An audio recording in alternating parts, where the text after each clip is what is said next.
And this has got absolutely nothing to do with Australia. This is written by an English guy called Ed Pickford, and I've changed it around a little bit, but not too much. And it's called, what's it called? Oh, that's right. Uncle Albert's Sad Farewell to the World.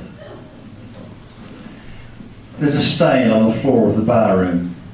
There's a cap in a case by the door. There's a verse on a stone in a churchyard, in memory of one who's no more.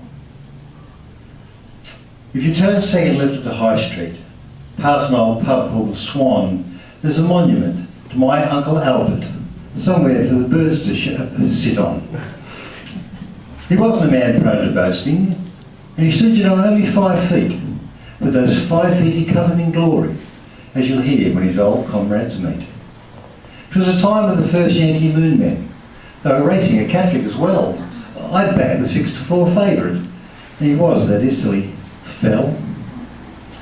That night was a championship darts match. The bar of the club was jam full. We were playing at home in the final, and we started being nearest the ball. The U's and the R's broke the silence, as both teams wrestled with might. A game to remember forever by all who were present that night. Some favoured cardboard, some feathers, some favoured heavy, some light, but all were experienced past masters of split-second timing and flight.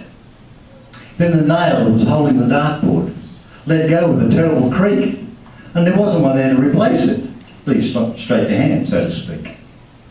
At last, the club's concert chairman, renowned for his improvised wit, said, "Put old Albert beneath it, and his eye got just about fit." The crowd turned around on poor Albert.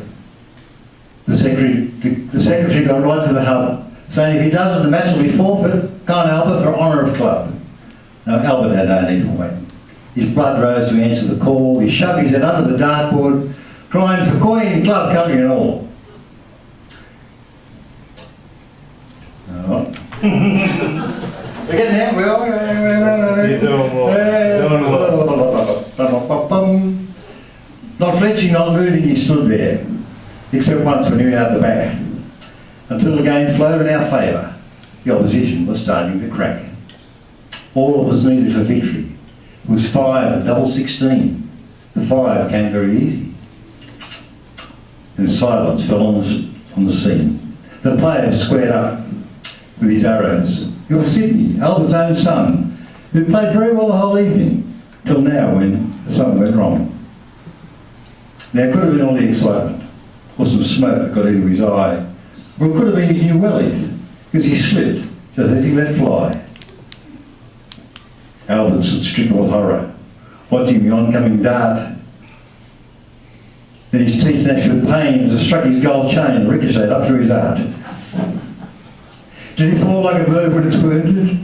Did he cry out in the midst of his pain? No, he winced as he spoke in a whisper. "Go on, son, finish the game." Albert's blood dripped down his waistcoat. And Sydney took aim and then threw, hitting double 16, though how he felt nobody knew. "Someone grab Albert," cried Stewart. "Keep him upright," the old roared. "Hold him up by his armpits, if he falls he might damage the board." There's a stain on the floor of the bar room. There's a cap in a case by the door. There's a verse on a stone in a churchyard, in memory of one who's no more. There we go. Uncle Albert. Thanks,